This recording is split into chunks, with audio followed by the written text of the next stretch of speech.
Ladies and gentlemen, welcome to the final episode of this season's Last Call. Today, we are honored to be joined by Aban Marka Kabraji, the Senior Regional Advisor for Climate and Environment to the Regional Director of UNEP. She has previously served as Senior Advisor for Climate Change and Biodiversity at the UN Development Coordination Office for Asia Pacific.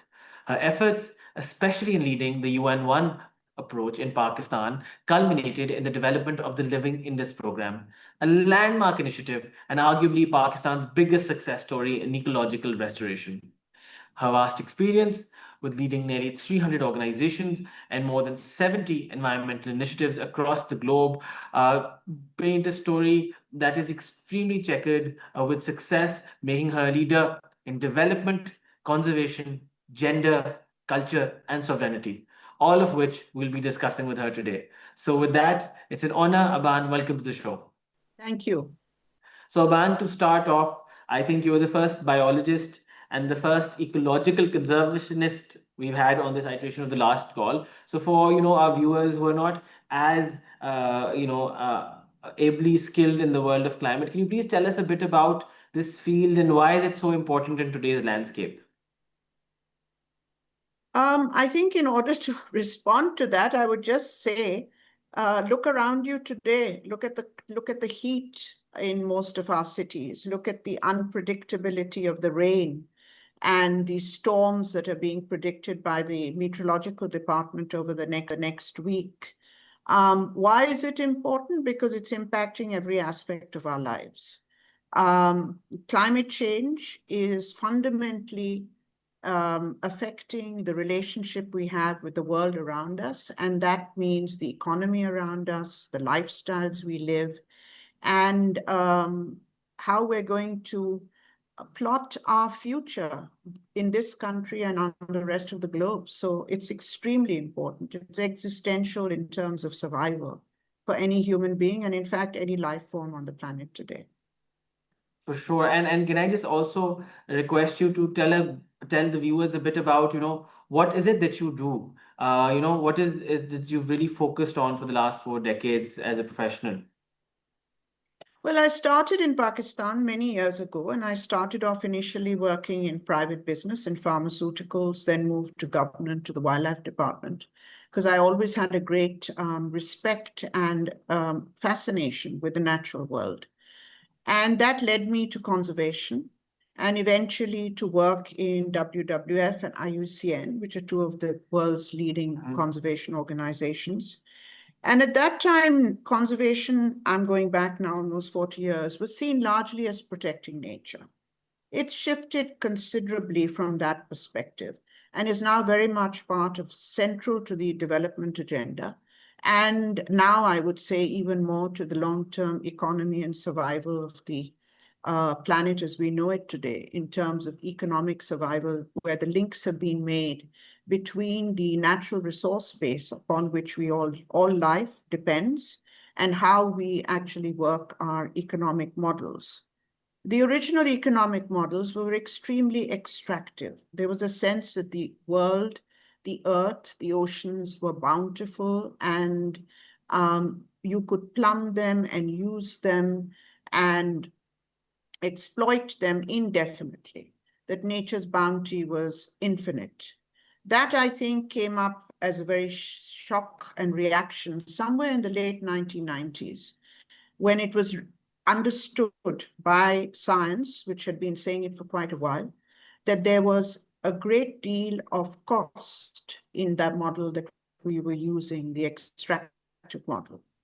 And that unless we began to appreciate the economic value of nature and understood that it was not something that was fundamentally exploitable, that we needed to change our model, needed to change our economy.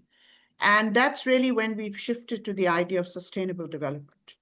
Sustainable development now has moved with the impacts of what we have done to the natural world in terms of climate, in terms of temperature rise, to one that now is talking about survival and how we continue to progress, develop our systems, our countries, our economies in terms of the threat of climate change, which is, as you can see, the very shift right now and the debate on fossil fuels and renewables indicates, what fundamental shifts are taking place in the world today, and an appreciation of how nature is supportive of all our economic needs. Mm-hmm. For sure. And as in your current role in Asia Pacific, what do you feel are your top climate priorities for the region as a whole, not zoning into Pakistan only for the moment? I think what one has to look at, the region as a whole, Asia is particularly important because you're looking at populations of a size that are nowhere else in the planet as significant. Let's put it that way.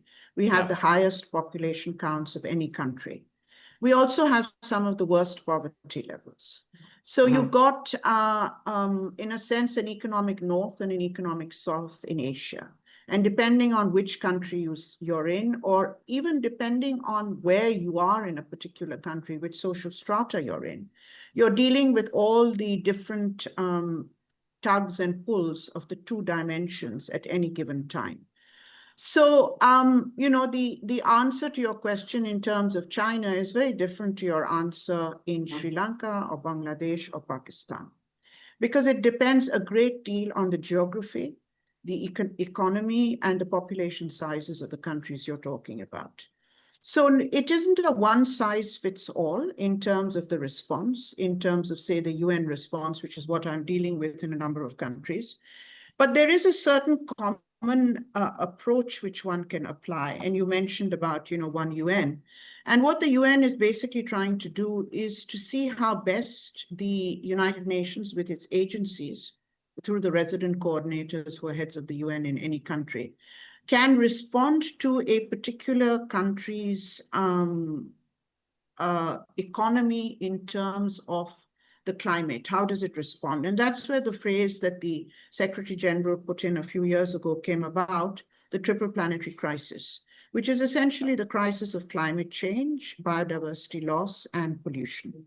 She mentioned, a really cool tagline, the triple planetary crisis.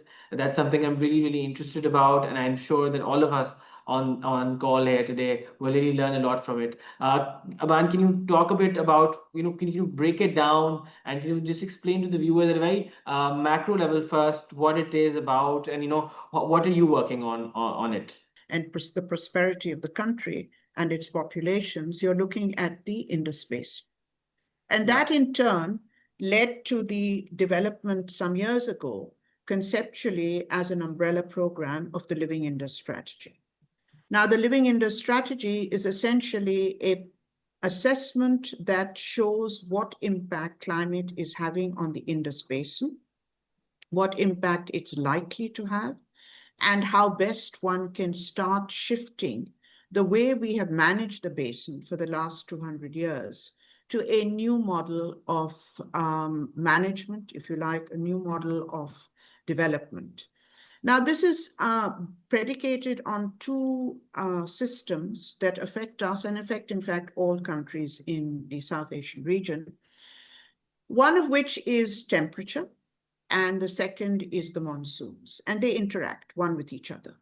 The monsoons are impacted by temperature, and as temperature rises, the way the monsoons, funnel up every year from the Indian Ocean through the Arabian Sea, and then, up to the Himalayas where they hit the mountains and then come down as rain, is impacted in terms of when the monsoons come, how long they will last, and how regular or irregular they are. And you're seeing this already. You've seen this in the last 30 years. Patterns have changed.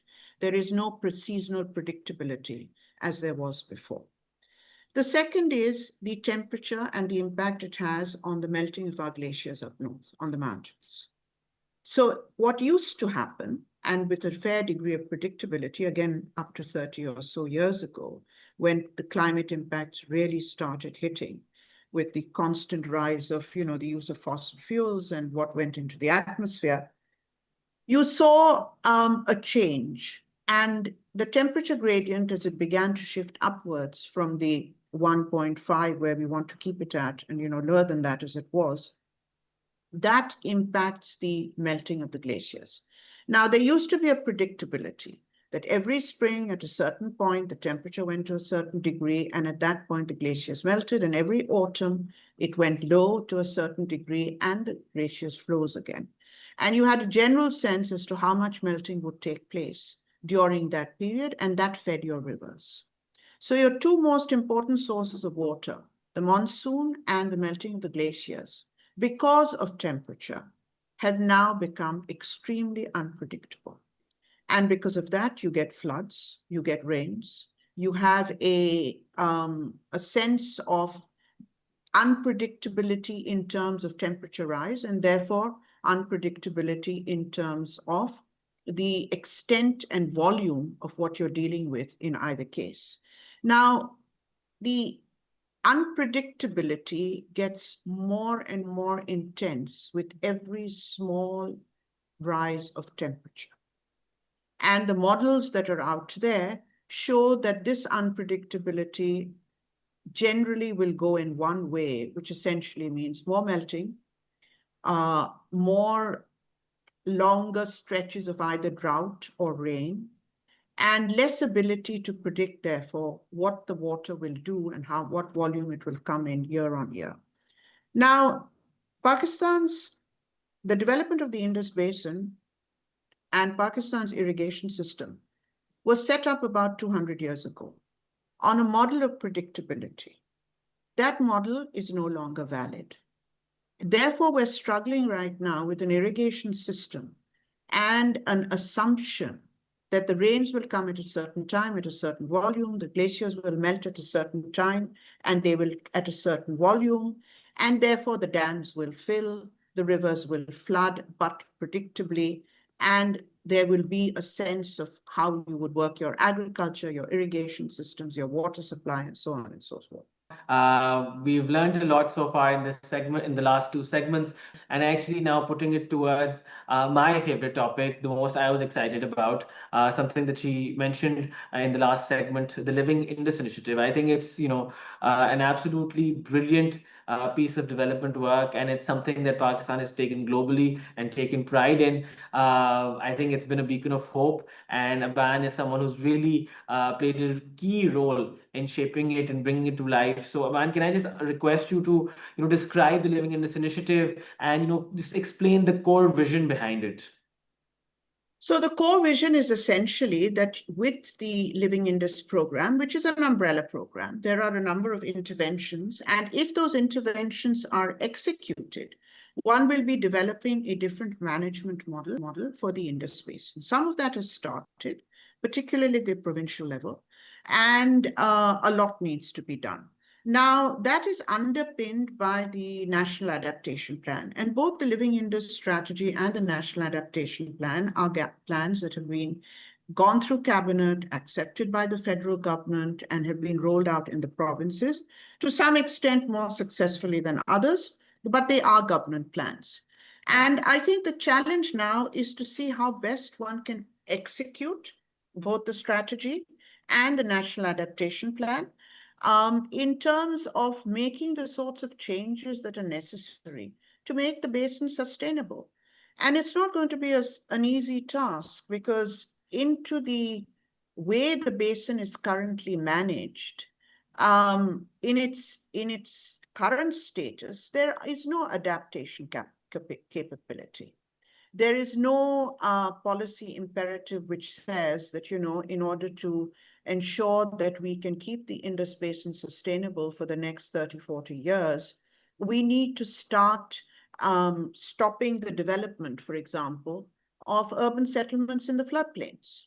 Now, if the floods are going to come, and there is nothing you can do to stop them coming, given the current climate trajectory, then we need to plan to survive, to adapt what we call climate resilience or coping mechanism. So when the floods come, it also the contradictory situation we see is that we also need to look at how we recharge and hold back the water that comes flooding down. Because while at the same time we have this excess of water when the floods come and when the rains come, we also have droughts in between. And one of the reasons for the droughts is that we have depleted our water tables and our aquifers to such an extent We've been mining our aquifers and we're not renewing them. Our wetlands are degraded. Our wetlands are drying up. They're polluted. And unless those are restored as flood sinks, so unless they come back into the use that nature had originally predicted, designed them for, we're really misusing and neglecting a vital resource, which would be there for sustainability. Now, there are some projects that have started, and the provincial governments have been very keen to accelerate those. I think one just has to continue to do what everybody, well, I won't say everybody, but which a number of people in government, in the provinces, at the federal level, know what needs to be done. For example, the Prime Minister recently has developed a monsoon plan. Well, the monsoon plan is essentially looking at exactly the things I've discussed. How best do we manage the kind of volumes of water, the unpredictability, the droughts that we know that come, the high temperature rises in an unstable environment, and essentially develop a level of resilience. That's where your programs and plans under the Living Indus, under the National Adaptation Plan, and the number of projects that are being developed, climate resilience projects, come in.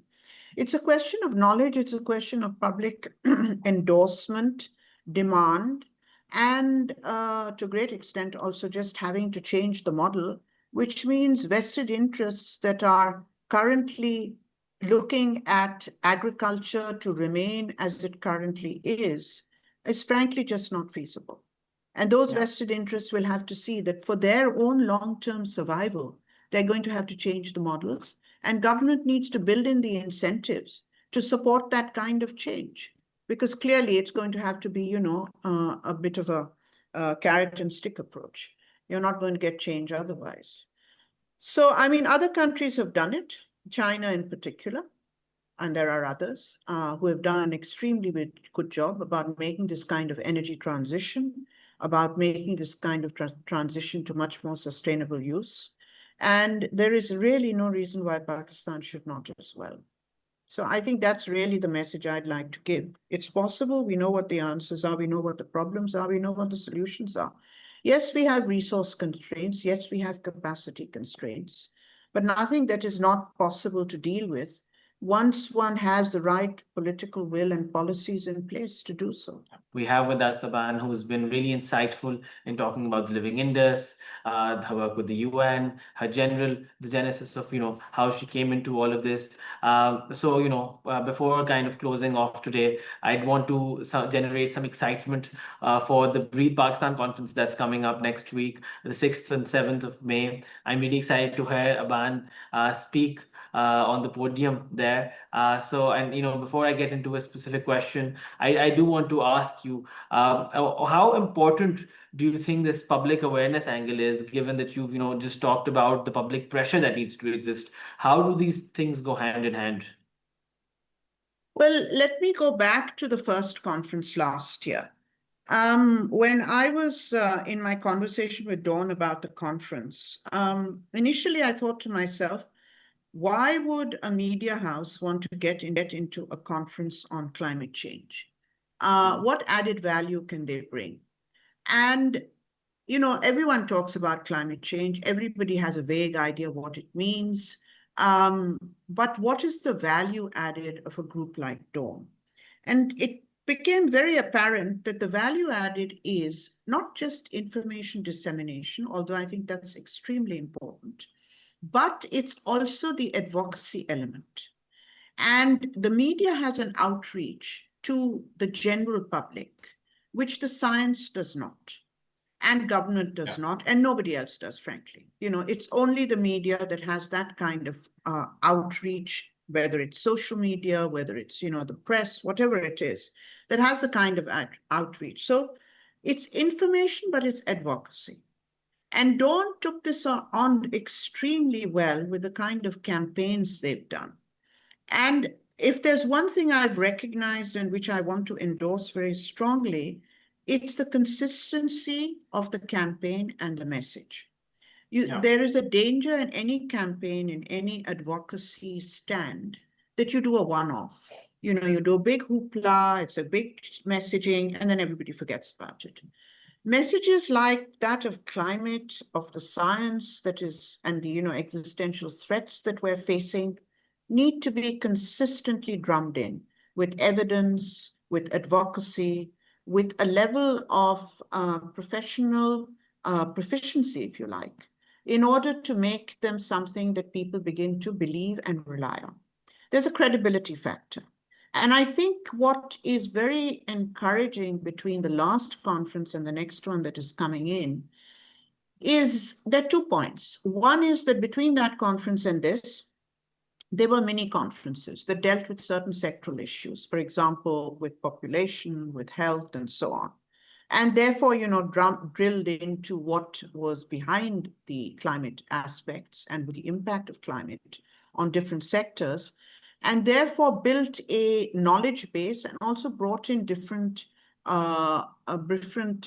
communities of practice, if you like, into different parts of the discussion, thereby creating more and more of a critical mass of believers and people who are ready to commit and understanding and know what they have to do in their day-to-day jobs. And every time they make a decision in their day-to-day jobs that subscribes to the need to respond to the impact of climate, they're making a decision which moves the whole country forward. So I think that's one aspect of it. The second aspect of it that I have noticed is because these are becoming, to some extent, a regular event, and this is the second, is the level of acceptance of high-powered, intelligent, committed, I'll call them, people, community of practice, if you like, to this conference has been much, much more responsive, which indicates that when you have these annual regular events and they create a momentum and they give you a certain level of product, whether that be knowledge, whether that be ideas, whether that be the networking, whether that be the advocacy, you will end up with getting a regular forum. Now, I think for Pakistan, that's really important. The ability to demonstrate, as we have so ably in the last few weeks, in terms of the discussions on, all that's been happening in the Middle East, Pakistan is very well placed where it is geographically and in its neighborhood in order to bring together a whole range of players who would be able to address issues which are both global, regional, and national. And I think that is probably, to me, illustrative of something that has changed between the first conference. And the first conference, everyone always goes into, when anything like this happens, that is it a one-off, is it really worth it? Okay, I'll go, let's see what happens. And there's skepticism and there's a sense of, okay, might be fun, I'll go once. And then you suddenly realize everything that's happened between that and the next one. And then this time, there's a lot more attention. The level of speakers are much, I wouldn't say higher, because we still have the Minister of Finance, the Minister of Climate Change, ex-ministers, scientists, representatives, high-level representatives from the UN, the banks, the multilateral development banks. But there is a core that has emerged that is not just the top people. You're actually getting a lot of the practitioners, the decision makers, the operational people that are now coming in. And that, I think, is where the key lies in terms of the success of these kinds of conferences. They'll go back, they'll continue to work with Pakistan, and those that are in Pakistan will continue to work with them. That's how you start moving the needle forward. Aban, thank you. Thank you for such a comprehensive note on, how I think the Dawn Media Group is doing its job with the Breathe conference. I think closing off our conversation, if I could just get a one-liner from you. You've had 40 plus years of experience in this field. What gives you hope for the future of climate action in this country? I think the hope is based on the fact that we have no option. Survival depends on climate action, on climate finance, on climate resilience.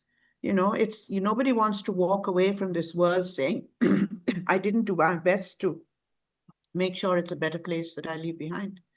So, the fact of the matter is we really don't have an option. We have to do our best to make sure.